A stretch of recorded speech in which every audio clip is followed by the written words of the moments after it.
Sircilla urban చిన్న బోనాలలో Sircilla BJP పట్టణ శాఖ అధ్యక్షుడు దూమాల శ్రీకాంత్ మెప్మా ఆధ్వర్యంలో ఏర్పాటు చేసిన ధాన్యం కొనుగోలు కేంద్రాన్ని సందర్శించారు.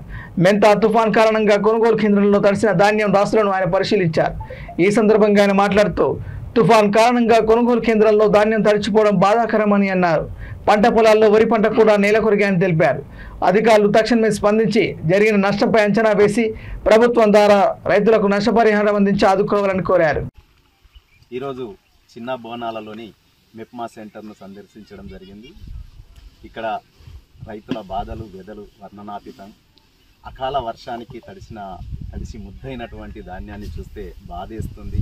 ఆరుగాలం కష్టపడి రైతులు తీసుకొచ్చినటువంటి ధాన్యాన్ని ఒకే పూటలో ఆ వరుణుడు ఇలా కకావికలం చేసి వాళ్ళ బాధను చూస్తుంటే నిజంగా ఒక రైతు బిడ్డగా చాలా దుఃఖం వేస్తుంది.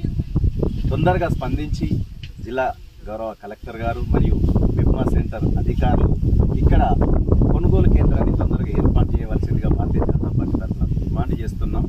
ఎందుకంటే వాతావరణం కూడా బాగాలేదు.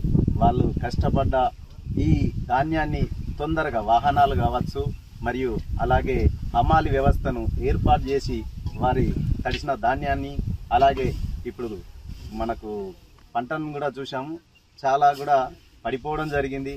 అలాంటి పంటను పరిశీలించి దానికి కూడా నష్టపరిహారం ఇవ్వాల్సిందిగా భారతీయ జనతా పార్టీ తరఫున డిమాండ్ చేస్తున్నాం. భారత్ మాతాకి జై.